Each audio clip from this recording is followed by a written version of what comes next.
Está sendo amplamente debatida na sociedade hoje. Mas não com a dimensão que foi tão...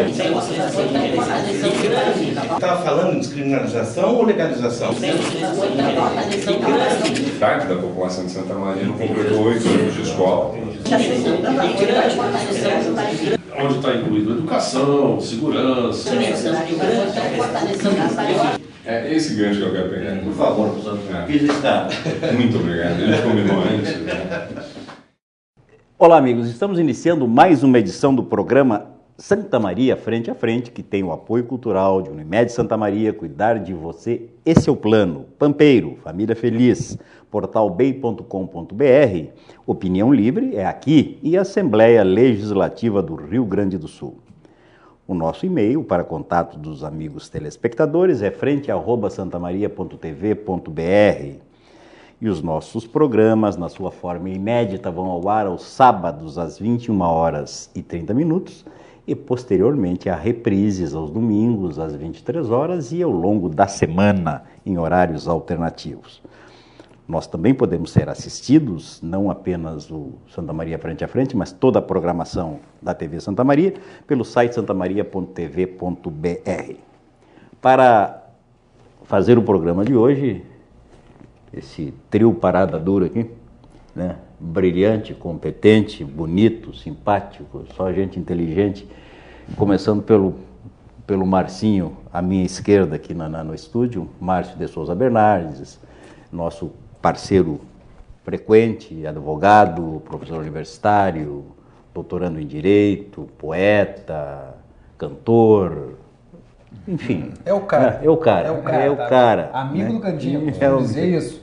Por isso que eu tenho toda essa titulação. À minha direita, o Dr. Péricles Lamartine, Palma da Costa, que o mundo conhece como Neco, né? Advogado, presidente da subseção local da OAB, né?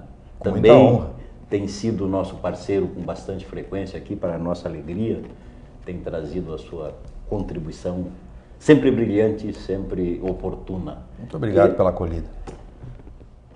Fechando o grupo, o doutor Jorge Forgiarini, advogado, professor, né? Brilhante, mestre. Né? Bondade sua, Candinho. Gentileza como sempre. Não, que isso, é verdade. Se não fossem brilhantes, vocês não estariam aqui, né? Pode ter certeza disso. E fala é a qualificação mínima. Me permita. Teve um desafio no Facebook, né? Que tínhamos que passar alguns poemas lá e convidar outros poetas, né? E quem me veio à cabeça logo de pronto?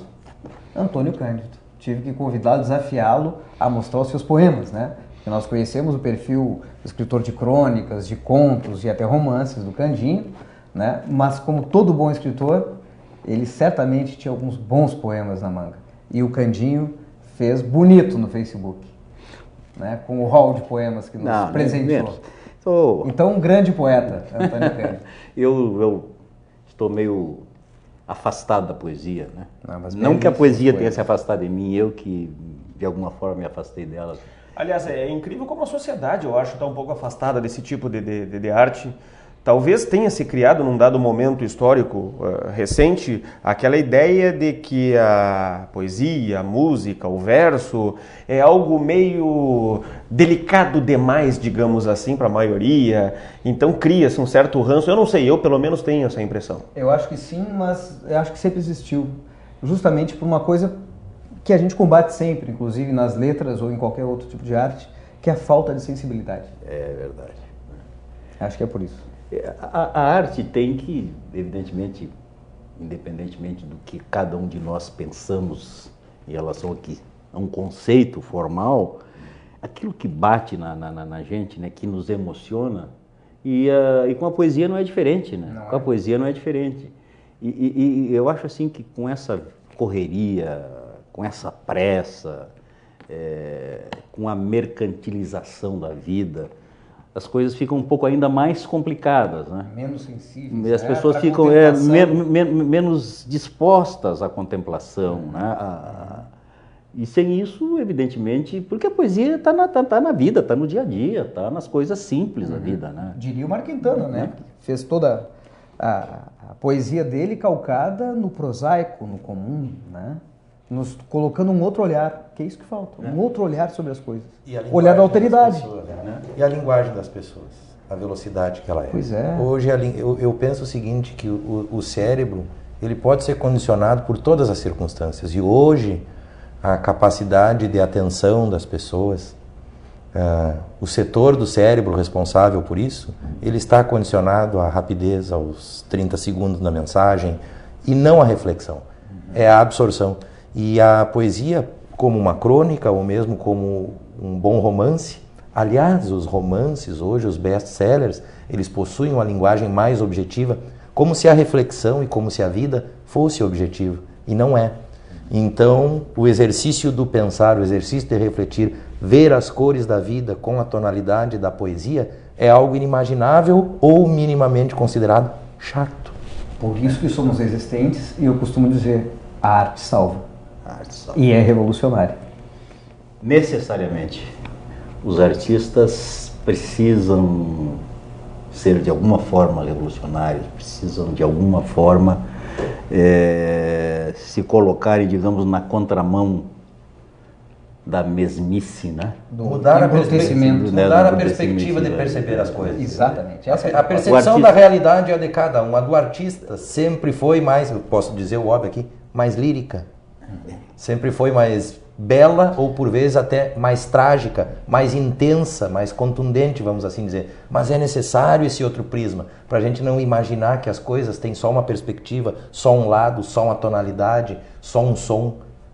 Eu costumo dizer que os artistas são transgressores, né? Bom, nós podemos até um dia desse fazer um programa sobre o tema com pessoas. O Neco, eu não sei se o Neco alguma vez...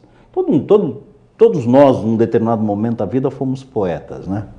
Primeira vez que nós nos apaixonamos, na adolescência, saiu algum poema. O Neco também, certamente, passou por essa fase, mas não persistiu, né? Não, eu tenho para te dizer, já que tu me instou, eu posso te responder tranquilamente. Nunca. Nem um talento, nada. Nem quando te apaixonaste a primeira vez. Nem um talento, Nunca se nada. apaixonou. Nunca se apaixonou. Não apenas por isso, mas é por uma questão de cautela até. O Jorge tem pinta de quem tem poesia na gaveta e tal. Já tive, mas nada que me chamasse a atenção, inclusive, então não insisti muito. Eu acho que a poesia, de uma forma ou de outra, ela exige uma certa disciplina. Porque eu gosto daquela coisa da métrica, eu gosto daquela coisa da rima rica, não apenas a rica pobre, né? A rima quando inverte um adjetivo com um verbo e aí fica algo mais bonito, mais cadenciado. Então exige uma certa disciplina no meu ponto de vista, então não consegui levar adiante nenhum... Talvez um dia, quem sabe, como hobby ou como alguma ocupação alternativa, eu venha a adentrar esse meio. Mas não vai. Pelo jeito não vai rolar. Pelo jeito não vai rolar. O pessoal não sentiu que Essa coisa. Se não é a tua capacidade, não é pelo se essa coisa não vem, não brota espontaneamente, não é difícil, né? Não é que falta o talento, né? Mas falta talento para. Mas agora, colunas, já me prestei a escrever, tinha várias, todas para consumo interno, várias escritas em arquivos, cronologicamente dispostos, aí eu acho mais interessante, faz mais a minha cara. Também é uma espécie de expressão mas, literária. Mas não adianta tu escrever, nenhum escritor escreve para si mesmo. Tá? Não se justifica. Ninguém se justifica como escritor escrevendo para guardar na gaveta. Tu tens que obter respostas. E as respostas só pode obtê-las a partir do momento em que tu divulgares o teu trabalho, né? Mas aí existe uma questão de um pudor individual que não permite. Por isso, assim, que eu sempre digo, agora até isso tem acontecido com menos frequência, mas a gente ia muitas vezes em escolas participar de semanas literárias, fazer palestra, conversar, né? A gente sempre acentua essa necessidade de que a gente não tenha pruridos em relação a trabalhar, né, a escrever, a não ter preguiça, a exercitar. Porque muitas vezes os talentos estão adormecidos, latentes, precisam de um empurrãozinho, né? Quer dizer, se a gente trabalhar isso, todos nós podemos produzir. E eu acho assim, o escritor busca a permanência, a perenidade, não evidentemente que ele vai se tornar eterno, mas através da sua obra, né? Quer dizer, o escritor se justifica plenamente como um artista, um outro artista, né? Um artista plástico, Quando a obra um permanece. músico, a obra permanece, vai além dele. Mas como Só eu tava... eu queria fazer um contraponto nesse aspecto. Faça, Sei que não é um professor, assunto. faça, professor. Eu concordo plenamente contigo, mas como tudo na vida tem o outro lado, né? É como a gente sempre diz, a diferença do remédio e do veneno é a dose. Assim como há essa capacidade intrínseca em cada ser humano, que tu refere, eu discordo. Tem gente aí escrevendo e que alguém disse que era poeta, que alguém disse que era um literato, escritor. É claro que existe. E eu vou te dizer uma coisa, eu queria pegar quem o convenceu. E na Academia Brasileira... Meu Deus do céu. Não, olha, não precisa ir muito longe. Mas tem gente na Academia Brasileira de Letras com essas características. Mas Santa Maria é pródiga nisso. Nós temos... Meu filho, quem foi que te induziu a esse equívoco crasso? Nós Mas nós deixa. Eu acho legal que se aventure. Eu acho legal, porque aí depois o filtro popular que vai dizer quem é bom e quem não é. Não diz, falou, te aventura uma vez só e ninguém diz nada, porque hoje ninguém diz nada pra ninguém, com medo dos milindres do nosso cotidiano, e o sujeito segue, e segue, Mas e a vai ser bola. interrompido. É o que o Candinho falou. Se a obra, de fato, ela tem um valor literário, ela vai seguir, ela vai ir para além do mundo, da existência física do próprio autor. Né? E se a obra não... O que eu ia dizer também que Não tem valor, ela fica. Acabei não falando a respeito dessa coisa dos pruridos em relação àquilo que se produz e a avaliação crítica que nós fazemos muitas vezes dos nossos próprios trabalhos e nos sugere uma insegurança em relação à qualidade.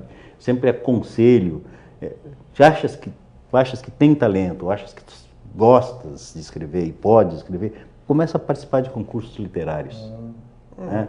Tu passas a ter uma avaliação isenta, imparcial, né?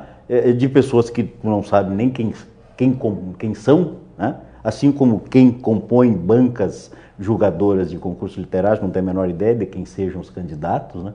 E tu passa, foi o que me encorajou há um século passado a escrever, foi participação em concursos literários e comecei a ser premiado. Fiz 2 vezes. Né? A partir do momento que eu obtive prêmio, puxa, parei, tem alguma coisa que pode funcionar, né?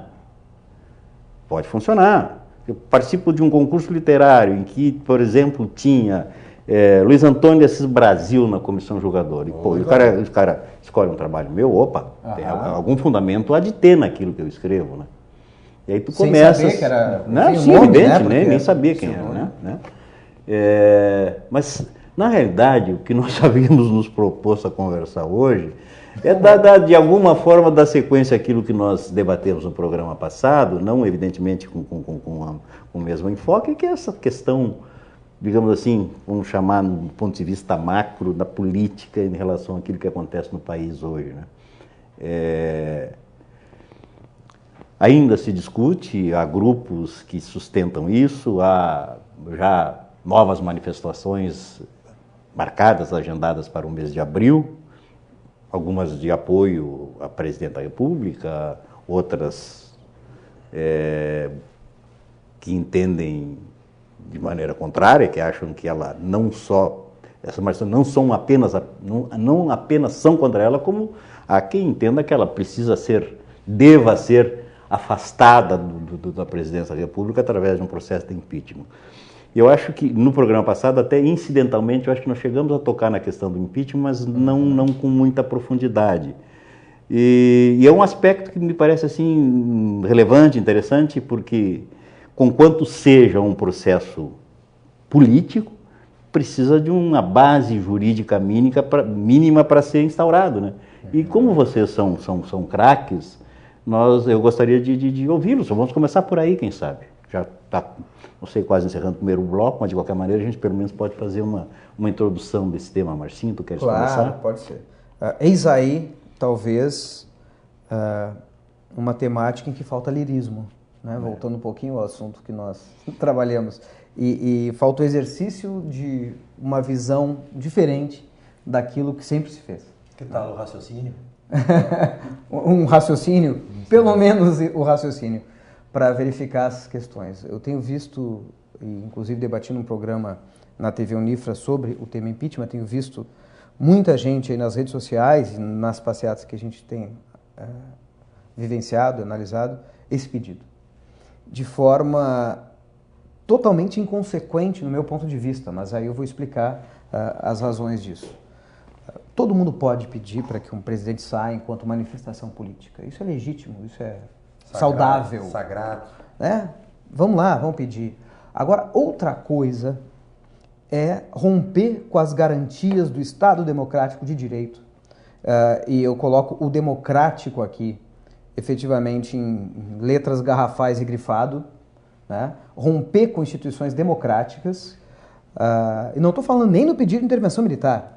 Eu estou falando de um rompimento de instituições democráticas a partir da própria política que se busca às vezes. Os chamados golpes brancos, né? Os golpes internos que ocorrem. De modo a subverter a ordem jurídica e, ato contínuo, também a ordem política. Por que eu digo isso? O processo de impeachment ele é um processo, na verdade, que apura o crime de responsabilidade do presidente da República, portanto tem características penais, e que precisa de todo um procedimento probatório para sua análise preliminar. É que eu falei na questão jurídica, né? Para sua análise preliminar. Ele é político na medida em que ele se estabelece ou se dá nas casas do Congresso Nacional. Né? Por aí ele é político. Mas ele não pode nunca deixar de ser jurídico. E tanto não deixa de ser que quando aceita o processo por crime de responsabilidade, passando pelas duas etapas que há dentro da Câmara dos Deputados, lá no Senado quem preside é o presidente do STF. Né? Justamente para cuidado das prerrogativas constitucionais, garantias, porque, vejam, não é tirar a Dilma agora, né, ou tirar o Collor na época em que ele saiu, é, na verdade, mexer numa instituição democrática. Né? Por isso tem que ser cuidado, tem que se ter cuidado. Então, falar é fácil. A grande questão é analisar do ponto de vista jurídico. Eu acho que isso a gente pode fazer no decorrer do programa com mais cautela, mais calma, até para informar melhor o telespectador que acha que simplesmente criar um fato político e ir para a rua é motivo de ensejo desse tipo de processo. Não é. Nós temos o direito justamente para que a política não seja totalitária. E temos a política, a economia e outras áreas do conhecimento para que o direito não seja totalitário. Então precisamos ter uma... A eventual insatisfação com a gestão pública não pode não é tiro, não é motivo, né? Nesse ponto, só me permitindo, eu acho sinceramente que a questão do impeachment já é uma questão vencida. Eu acho que não existe isso, é praticamente um consenso dentre as forças políticas, digamos assim, respeitáveis do país. Existe um consenso de que não há clima, não há fundamento e não existe força política para o impeachment em hipótese alguma. Mas clima é montado, né? E aí você fala mas ainda não existem fundamentos para isso. O próprio PSDB sabe disso, o PMDB sabe disso, o PT sabe disso. E mais do que isso, eu acho que o impeachment seria bomba atômica, que daria início a uma guerra nuclear entre dois lados, o que seria devastador para todo mundo. E aí, tu podes continuar, inclusive, dissertando sobre isso no próximo bloco. Nós vamos fazer um rápido intervalo e já retornamos. É esse gancho que eu quero pegar. Por favor, professor. Está. Muito obrigado. A gente combinou antes. Né? A revolução em design e tecnologia já chegou na Pampeiro. Chegou o Up, o subcompacto da Volkswagen, produzido no Brasil por quem gosta de ousar. Tudo nele é Up. Venha conhecer toda a segurança, potência e economia deste modelo. Passe na Pampeiro e faça um test drive no novo subcompacto da Volkswagen. Conheça o Up, um carro planejado especialmente para o seu jeito de ser, está esperando por você na Pampeiro. Centro de Valorização da Vida Bom Dia, estou aqui para lhe ouvir. Os voluntários do CVV Santa Maria prestam um serviço de apoio emocional gratuito e sigiloso a todos que desejarem compartilhar seus sentimentos. Cuidar de cada detalhe, esse é o plano.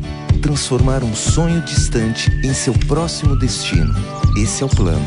Cuidar hoje do amanhã, esse é o plano. Envelhecer sem ficar velho, esse é o plano.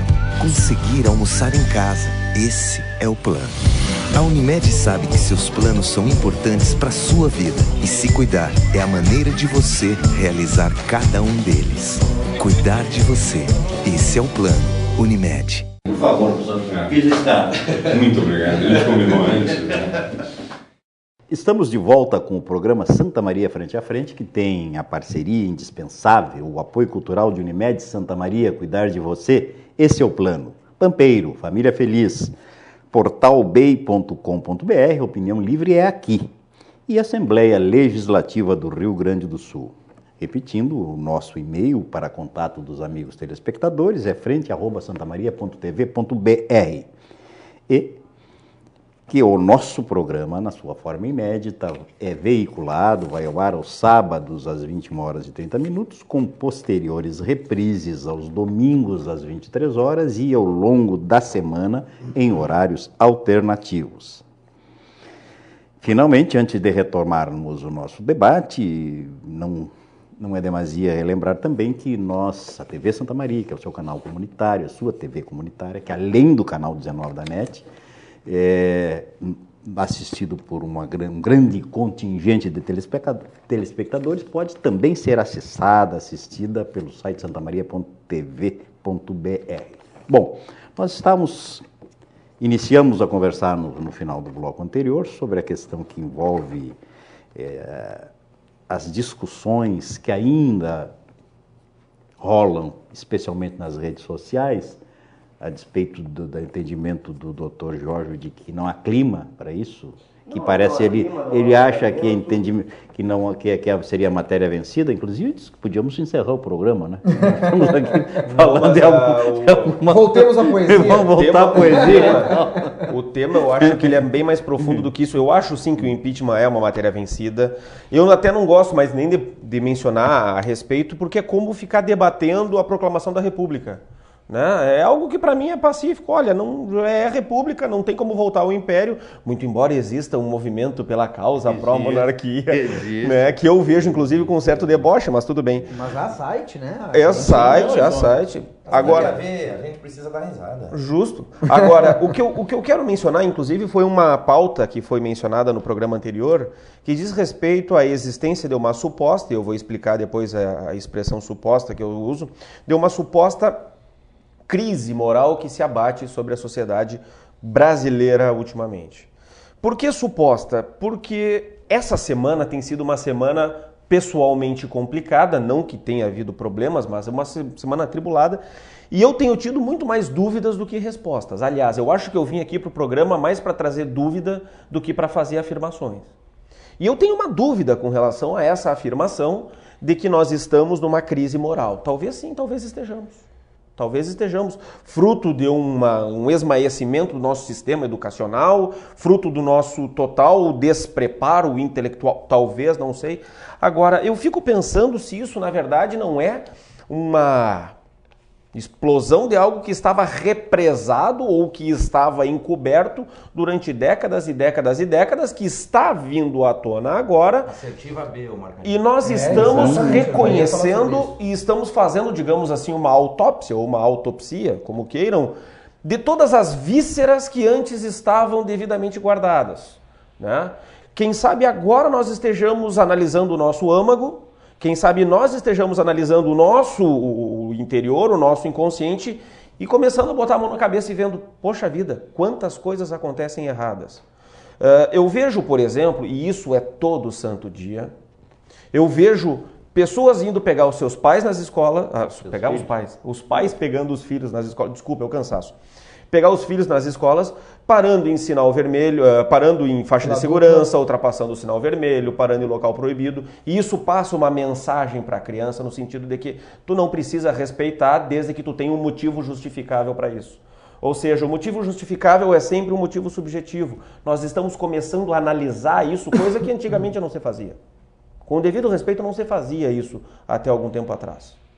Eu acho que agora está começando a haver um autoconhecimento e um processo de maturação, quem sabe, da democracia a partir do momento em que a sociedade começa a fazer uma autocrítica com relação ao seu comportamento em relação ao próximo. Perfeito. Só rapidinho, se me permite uma metáfora nessa análise, vou utilizar uma que trabalha justamente com essas fases da vida, né? Nós falamos muito que a nossa democracia é extremamente jovem, né? Eu diria que estamos entrando na adolescência e é talvez a fase mais complexa da vida e mais recheada de crises, inclusive morais. Eu acho que a nossa democracia está adolescendo, né?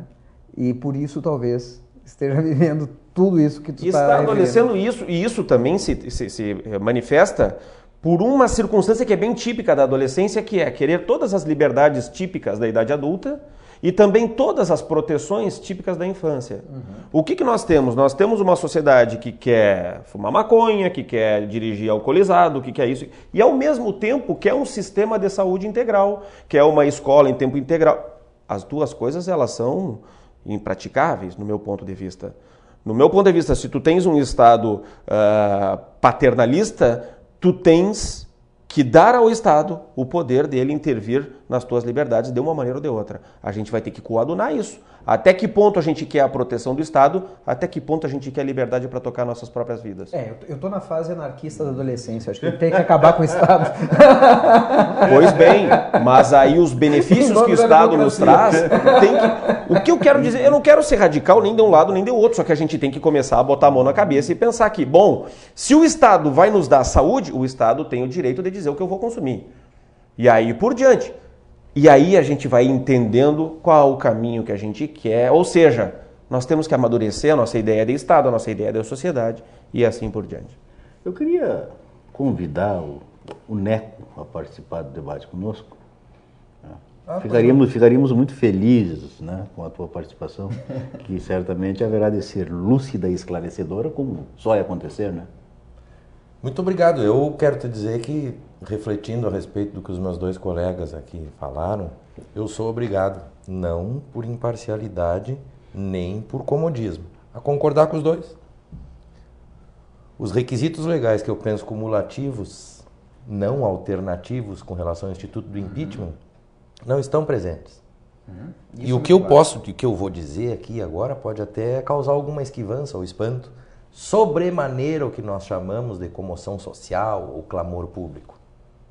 Não tenho visto esse clamor todo. Não, é uma parcela. É uma parcela que sequer atende a este requisito. Os demais técnicos, nem vou entrar no tema. Claro. Acho que a oposição mesmo já elucidou da impossibilidade e do prejuízo à República, porque nós não estamos tratando da senhora Dilma, da engenheira Dilma Rousseff, estamos tratando da presidência da República. Exato, da instituição. Exatamente. As questões de efeitos que o Jorge tão bem tratou, principalmente trazendo a assertiva A, né, que era inconsciente esta questão moral, ou a alternativa B era consciente, mas estava submetida ao julgamento sempre do outro e não o próprio. Então, gente, eu tô meio de saco cheio. Quem não entendeu até agora, não vai entender. E se não teve a capacidade de entender, deixa que grite. Como diz o gaúcho, eu por mim que a biche. Vamos dar atenção a quem com racionalidade, com respeito aos institutos republicanos democráticos, com mensuração mínima de causas, efeitos, tem o que no mundo político todo mundo gosta de designar como agenda positiva, propositiva, prática, objetiva, exequível. E para isso nós partimos, sim, do exercício soberano, livre, democrático, maravilhoso, custoso do que hoje podemos usufruir de, por primeiro, as belas manifestações populares nos logradouros públicos, naquilo que é de todos, não mais do império, viu? Porque antes a rua era do imperador, a praça era do imperador, hoje é do povo. Mas é o primeiro degrau. Eu esses dias brincava com alguns amigos, a quem respeito e que participaram das passeatas. E a exemplo de junho de 2013, não frutificaram em muita coisa. Eu disse a eles, dessa vez vamos mostrar a força do povo com mais contundência. Não vamos só até a Basílica nos queixar para o bispo. Vamos mostrar a força do povo, vamos até a estância do Minuano.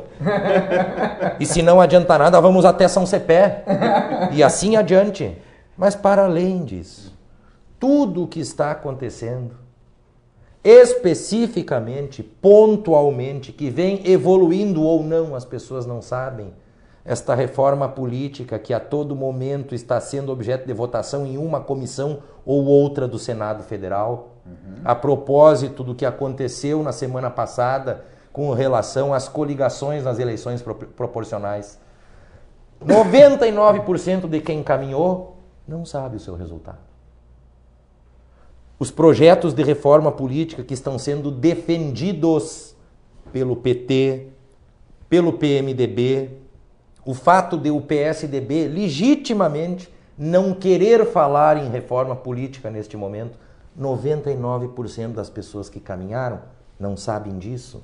E não sabem, inclusive, que há uma lei de iniciativa popular encabeçada pela OAB Federal, pela CNBB, sobre reforma política, que não é nem a reforma do PT e nem a reforma do MDB. Nenhuma delas é a Alternativa da Cidadania, que é a OAB, a CNBB e 102 instituições da sociedade civil organizada que a subscrevem e que está submetida na internet, na televisão. Olha, pessoal, já deu até na Globo, então o pessoal tem que saber, tá?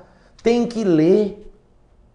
E mais, é um projeto de iniciativa popular que precisa de 3 milhões de assinaturas e nós estamos, eu vou ter que falar em regime institucional agora, porque não posso fugir desse aspecto aqui nesse debate, desde o ano de 2007 defendendo reforma política, lei da ficha limpa, fim ou diminuição dos CCs, moralização das coligações, fim do financiamento privado de campanha, esse absurdo, que na verdade esta senda objetiva que vem ao encontro de tudo aquilo que as pessoas estão gritando. Espero que nessa próxima manifestação marcada para o dia 12 de abril, se não me engano, onde a OAB estará presente pela Comissão de Direitos Humanos, pugnando e guarnecendo o direito, repito, soberano, democrático, sublime da manifestação.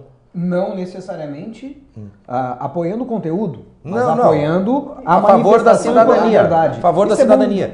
Mas claro, que tenham ali então faixas pela reforma política, pela regulamentação da lei anticorrupção, pela diminuição dos cargos de confiança, pelo fim dessa vergonhosa possibilidade de empresas patrocinarem campanhas eleitorais. Me deixem relatar para vocês dados técnicos vistos a olhos nus. 11 conglomerados empresariais fazem parte do grupo que sustenta 78% das campanhas eleitorais desse país, que não perdem eleição porque financiam candidaturas A, B, C, D e às vezes E. Desses 11, todos eles têm algum negócio ou negociata, como queiram, com algum ente da federação, município, estado ou união, de mortadela para merenda até empreitada de grandes obras civis. Para cada R$1 que essas empresas colocaram nas campanhas declaradas, obtiveram 8 do poder público. E o que é pior, e para mim é basilar, pessoa jurídica não tem título de eleitor. É inadmissível que empresas influam em pleitos eleitorais mais que o voto de cada homem e cada mulher. Isto não é feito em razão de preocupação, obrigação cívica. Só é feito pelas empresas porque é um ótimo negócio à custa do patrimônio. E um último dado que eu quero dar, que todo mundo pode ver e pode detectar. Qualquer um de qualquer matiz partidária que seja pego com a boca na botija, quando perguntado o destino dos recursos desviados, campanha eleitoral. Então vamos acabar com essa bagunça. Mas, Neco, aí eu vou citar um escritor que todos aqui conhecem, chamado José Sarney, uma pessoa Que nem todos simpatizam, Imortal. nem todos simpatizam, porém é uma cabeça pensante fantástica. Eu costumo dizer o seguinte: Se ele fosse burro, ele não estava há 60 e tantos anos. existem pessoas que a gente não pode duvidar da genialidade. A gente duvida do caráter, mas não da genialidade. E essa é uma das pessoas. Ele disse o seguinte: tu achas que uma pessoa que foi eleita por um sistema vai querer mudar esse sistema? Sem dúvida É alguma. claro que não. Então, E aí que entra vejam a bem, questão. nós temos uma dificuldade muito grande, porque os deputados que vão votar a reforma política são aqueles que foram justamente beneficiados pelo sistema anterior. Mas note a objetividade que eu pugno que as pessoas apliquem na rua. O movimento Sim, tem justo, que continuar. quer dizer, Mas diz pro através- deputado, eu justo. quero isso. Através da Eu quero pressão aquilo, popular mais é que eles poderão mudar. Direcionar Ano essa passado, força. um plebiscito Direcionar essa força. popular por uma constituinte exclusiva para a reforma política, que eu acho que seria agora o caminho mais adequado para se fazer. Mas aí esses aí que vão se queixar para o bispo geralmente fazem aquela colocação que é de praxe, né? Em estados não pensantes, em pessoas não pensantes. Ah, isto é coisa do PT. Isto é coisa de esquerda. Isso é coisa não sei do que. Então, quer dizer, aí a coisa não evolui, porque na verdade a iniciativa popular, é plebiscito para que todos votem. Sim, e o que é pior que eu penso, sabe o que é? Não se trata nem disso. Isso é um dado negativo, isso é daquele ou daquele outro. Mas é o seguinte, ó. Não a corrupção. Sim, mas como? Não sei, esse Congresso tem que dar um jeito. O que é isso? O que é isso? Vão delegar a este Congresso? É a superficialização do discurso. Exato. E aí é o seguinte, e aí tu esvazia o movimento, ele mesmo se esvazia, ele é contraproducente e ele vai contra a própria causa. Claro. O que esse Congresso mesmo diz? O que o povo quer? Nem o povo sabe. Vota uma reforma política de qualquer jeito, pincela aqui, bota uma corzinha mais ali, uma letrinha naquela outra. Olha, e vamos tocar mais 50 anos. O PMDB agora está fazendo um retrocesso no que a gente já tinha evoluído em muitos aspectos. A proposta de reforma política do PMDB, inclusive, acaba com a reeleição, né, para 2 mandatos e estende para 6 anos, que era uma pauta do PMDB na época em que o Fernando Henrique, né, suscitou, propôs a reeleição. Vai ao João Batista Figueiredo. Então, quer dizer, a gente vê que os caras estão retrocedendo agora para interesses daquele grupo que vai continuar lá. Eles querem uma estratégia para se perpetuar no governo e não o contrário, E né? só para mostrar o exercício, né? Porque se vier a manchete de que votada a reforma política, uma página de jornal, o pessoal já pensa que agora as coisas vão se alterar. Agora aí eu pergunto, se alterar tudo bem, agora se alterarão para melhor? E aí entra o tempero, né? Talvez o principal desse prato todo, que eu gostaria de falar no próximo bloco, que é justamente sobre a questão da mídia. Falasse do jornal e essa que cria o clima que eu falei. O que vocês pensam, aproveitando o gancho aí, fazendo um gancho com a fala do Marcinho, a respeito da questão da reeleição, com as regras que estão postas? Em tese. No próximo bloco. Nós vamos fazer um intervalo e já retornamos. É esse gancho que eu quero pegar. Por favor, professor. Fiz está. Muito obrigado. A gente combinou antes. Né? Cuidar de cada detalhe. Esse é o plano. Transformar um sonho distante em seu próximo destino. Esse é o plano. Cuidar hoje do amanhã. Esse é o plano. Envelhecer sem ficar velho. Esse é o plano. Conseguir almoçar em casa. Esse é o plano. A Unimed sabe que seus planos são importantes para a sua vida e se cuidar é a maneira de você realizar cada um deles. Cuidar de você. Esse é o plano. Unimed. Centro de Valorização da Vida Bom Dia, estou aqui para lhe ouvir. Os voluntários do CVV Santa Maria prestam um serviço de apoio emocional gratuito e sigiloso a todos que desejarem compartilhar seus sentimentos. A revolução em design e tecnologia já chegou na Pampeiro. Chegou o Up, o subcompacto da Volkswagen, produzido no Brasil por quem gosta de ousar. Tudo nele é Up. Venha conhecer toda a segurança, potência e economia deste modelo. Passe na Pampeiro e faça um test drive no novo subcompacto da Volkswagen. Conheça o Up, um carro planejado especialmente para o seu jeito de ser, está esperando por você na Pampeiro. Fiz está. Muito obrigado. A gente combinou antes. Né? Estamos de volta para o último bloco, passa rápido, né? Do nosso Santa Maria Frente a Frente, que tem o apoio cultural, a parceria indispensável, fundamental, de Unimed Santa Maria, cuidar de você, esse é o plano. Pampeiro, família feliz.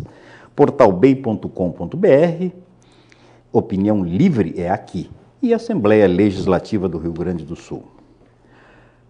Repetindo pela última vez, nesta edição do programa, o nosso e-mail para contato dos amadíssimos telespectadores é frente@santamaria.tv.br.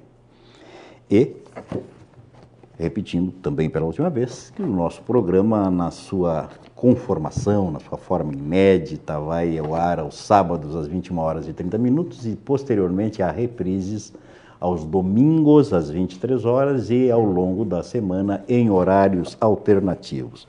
Conversando no programa de hoje com o Jorge, o Neco e o Marcinho sobre as questões que envolvem, digamos assim, no aspecto macro a política brasileira, a partir de uma questão proposta para iniciar o debate, que foi a questão do impeachment.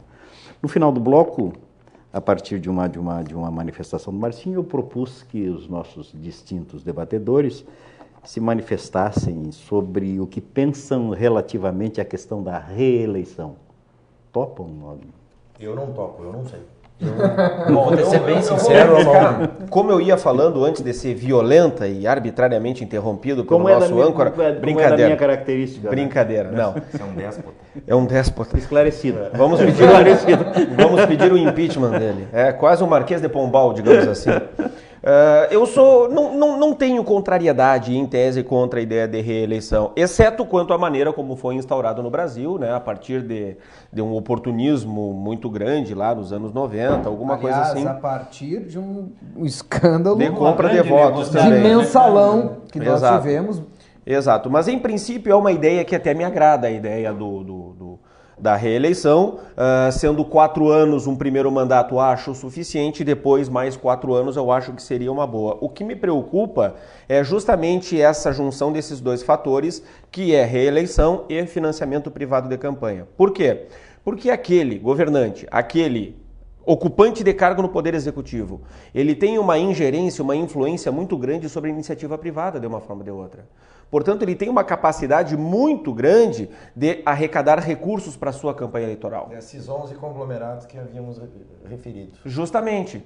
E pode ter certeza que se mudar o governo, se o PSDB for para o governo, estes 11 vão em massa financiar uma futura reeleição do PSDB. Aqui em Santa Maria acontece Justamente, isso. Há empresas aqui em Santa Maria que financiam não todos os candidatos, mas os dois potencialmente principais. Não perdem a eleição nunca. Vejam bem, eu acho que é possível a manutenção da reeleição, sim, eu acho que é possível. Condicionado ao fim do financiamento privado de campanha. Não perdem a eleição e nem perdem, obviamente, a concessão. Sem dúvida alguma. Né? Nem se discute. Eu, nesse aspecto, com relação à reeleição, eu sinceramente não saberia dizer no plano dos efeitos, porque a democracia é jovem, nós vamos alterar um regime que antes não permitia, agora eu não saberia adivinhar o que ocorre. Mas o que eu penso é o seguinte: o Instituto da Reeleição, o Instituto da Coligação, o Instituto da Coligação nas eleições proporcionais ou nas... me fugiu o termo agora... Majoritárias. Ou nas majoritárias. E tantos outros aspectos do sistema eleitoral, eles são válidos, podem ser experimentados. O problema é a essência do nosso sistema político que tem que ser alterado.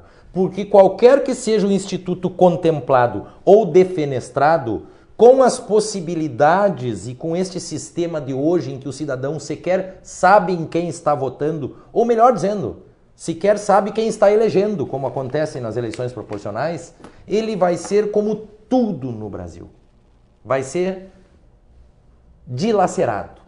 Vai ser não apenas transgredido, vai ser travestido de qualquer coisa. Institutos nobres, eficazes, que seriam objeto de uma escolha no seguinte aspecto: o que é melhor para todos? Mas não, nós invertemos a lógica pelo que temos visto. O que é menos pior, o que dá menos aso à corrupção, o que dá menos possibilidades e ensejo para esculhambar um pleito eleitoral. Então, a reforma política, eu penso, me desculpem ser redundante, certo? Abrangente, para o qual eu queria conclamar as pessoas que assistem a esse programa. Não para a mera anuência e subscrição pela internet ao que a OAB está propondo, mas a leitura, a crítica, a sugestão, porque a reforma política, salvo o melhor juízo, é a essência, é o alicerce, é o pilar, a coluna de toda e qualquer demais conquista que se queira para ter uma vida decente nesse país. As transformações que a sociedade parece almejar, pelo menos essa é a compreensão que nós temos, passa por isso, né? Por ali primeiro, é o primeiro degrau da escada. Queria me inscrever. Por favor, Marcelo, por favor. Concordo em gênero, grau e número com que o NECO, que é o nome popular e não científico, né? Expõe. Eu penso sim que a reforma política é o pilar e depois de uma reforma política séria, pouco importa se terá ou não reeleição, porque ela é só uma pontinha do iceberg, né? O que a gente tem que mudar é a estrutura. Penso, porém, que temos que trabalhar na perspectiva de uma reforma política efetivamente popular.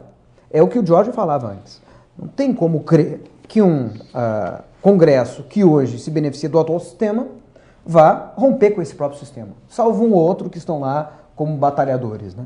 Então, nesse aspecto, não vejo dificuldade. Mas eu gostaria de retomar um ponto que nós falamos no primeiro bloco, quanto à questão do impeachment e o que eu falei de clima, né? O Jorge falou que eu acho que não tem clima, eu falei que clima se constrói. E se constrói também justamente para afastar o povo dessas demandas que são efetivamente necessárias. Exatamente. E se constrói principalmente através do controle de uma mídia, né? De uma mídia oficial que nós temos aí, que são, na verdade, concessões, e a gente sabe muito bem, né? Que não são discutidas a público essas concessões e as renovações das concessões.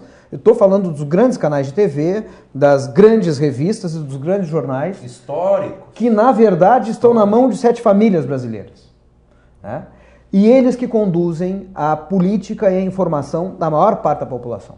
Então, infelizmente, né, o que tu colocas aí como sintoma de falta de leitura, de falta de esclarecimento, é um sintoma que é, na verdade, provocado também por uma política, eu acho que deliberada de emburrecimento, né? Ou de distorção dos fatos. Alguém disse, desculpa me dar uma parte, alguém disse, não sei se foi o Darcy Ribeiro, mas me parece que sim, ou o Paulo Freire, nessa linha, que esse processo de deseducação do Brasil, ele não foi um acidente, ele é um projeto. É deliberado, um projeto, isso é foi deliberado. Feito assim.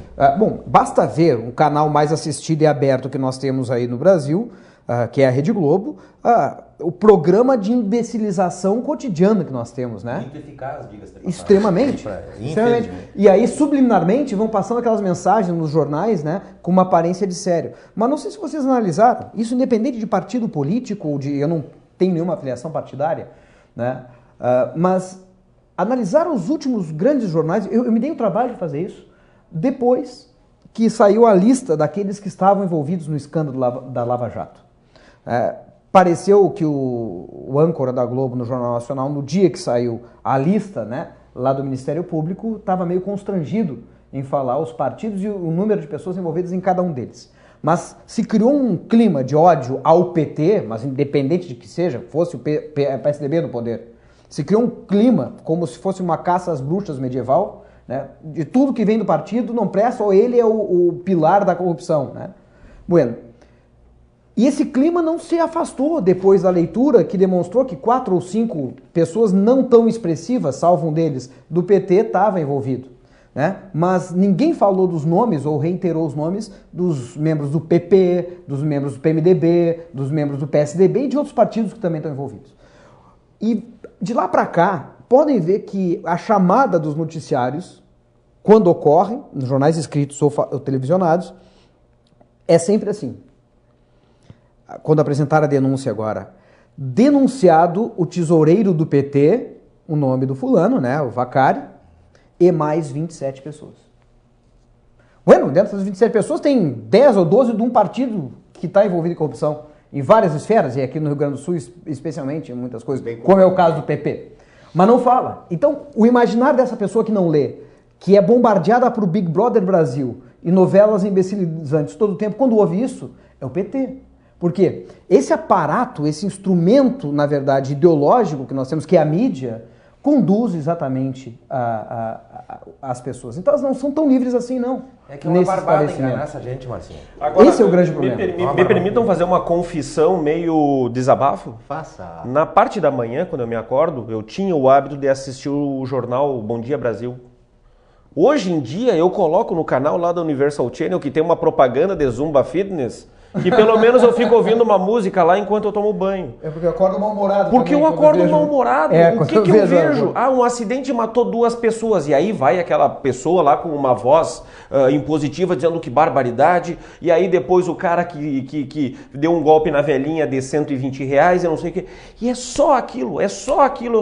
Eu fico pensando, meu Deus do céu, eu voltei ao tempo do medievo, onde eu tenho que colocar uma espada debaixo da cama e sair degladiando com todo mundo. Isso que eu digo. E onde é que está nessa programação, e eu salvaria e com muita ressalva a TVE, e com muita ressalva, porque ela também já está aparelhada, já há horas, mas inclusive onde é que está? Inclusive pelo PT, ou por qualquer se apropriou partido. da TVE claro. E fez um veículo ideológico que é inaceitável. Mas a TVE São Paulo, que é quem a gente pega aqui, a Folha de São Paulo toda está sendo Roda Viva, por exemplo, são os debatedores. Mas a pergunta, onde é que está a pauta séria da reforma política?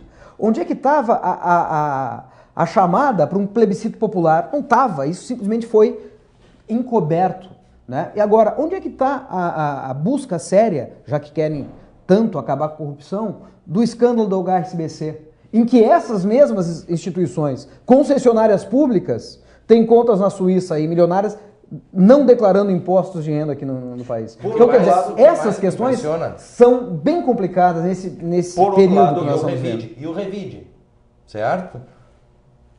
Vocês têm percebido uma contundência cada vez maior de questionamentos agora às instituições republicanas, eu não estou falando de partidos políticos, nem de PT, nem PSDB, estão sentindo agora o que está acontecendo contra a Polícia Federal e o próprio Ministério Público Federal, que tem seus pecados, viu? Que tem seus pecados. E quero dizer mais, não é feito só de anjo. Mas que de uma hora para outra, após a lista divulgada, deixou de ser o herói intocável que era. Né? E de repente deixou também de vazar informações para essa imprensa, né, que a gente está falando aqui, porque os vazamentos são seletivos. Então, né? não, o nome essas, de quem, essas quando, empresas que comandam a mídia, elas têm a seguinte postura com relação a quem quer que seja. Ou está comigo ou está contra. E é isso que tem que se trabalhar nessa perspectiva de política no Brasil. E por isso que o clima que às vezes aparenta de impeachment ou de crise incrível é criado. Porque são elas que entram e nos passam as informações. Porém, só para falar sobre essa regulação de mídia, eu queria fazer uma ponderação. Com relação a conteúdo, eu sou radicalmente contra. Claro. Sou contra a regulação de conteúdo da mídia, muito embora alguns defendam isso abertamente. Agora, a regulação econômica e mais, a abertura, inclusive do sinal aberto, para TVs comunitárias. TVs comunitárias, impressionantemente, absurdamente, elas devem ficar restritas a canais de TV a cabo. Ou seja, é só um tipo de restrição que se oferece às TVs comunitárias e que impede, inclusive, a competição em relação aos veículos de grande massa. Que liberdade é essa que eles avocam a defesa da liberdade de imprensa e a liberdade de escolha do cidadão daquilo que quer ver ou não, porque cansam de propagar por aí, não gostou, troca de canal?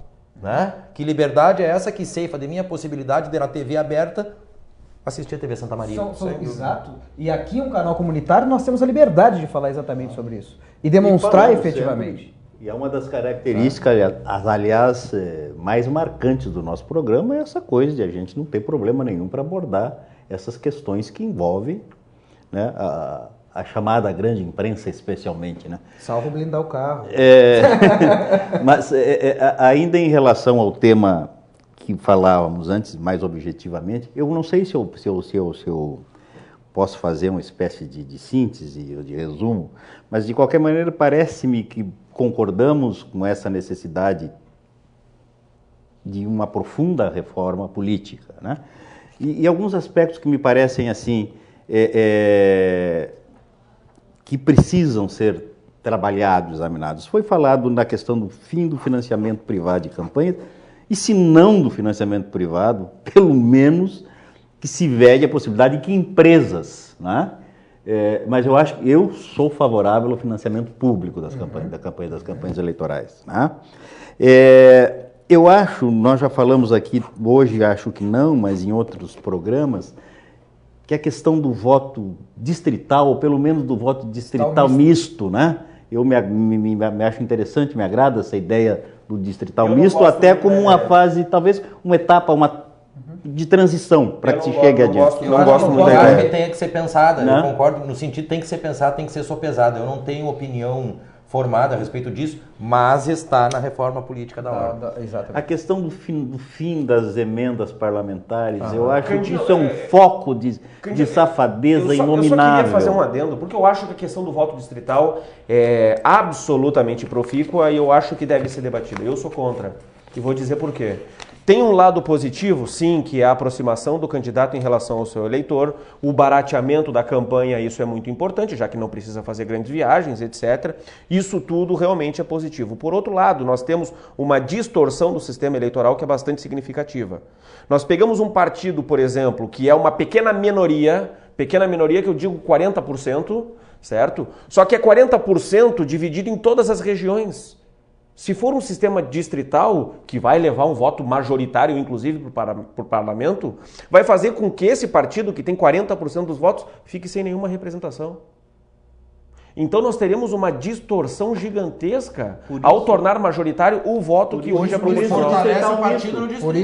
Por isso distrital misto. Talvez. E aí tem outros detalhes, por exemplo. Aquele cidadão que tem uma ideia de vanguarda, que está lá em Porto Alegre e que pode arrebanhar 500 votos em Santa Maria, 600 em Pelotas, 2.000 em Caxias do Sul, e ali ele conseguiria se alavancar, num voto distrital, ele nunca teria vez dentro do Congresso. Como, por exemplo, não vou entrar no mérito da pessoa, porque até não conheço o seu trabalho com profundidade. A Manuela Dávila, de uma forma ou de outra, ela consegue muitos votos em todo o interior do estado. E para quem é de direita, eu posso citar também um candidato de direita que surja e que consiga a simpatia de eleitores de todo o estado, que eu acho que devem ter o direito de votar nele.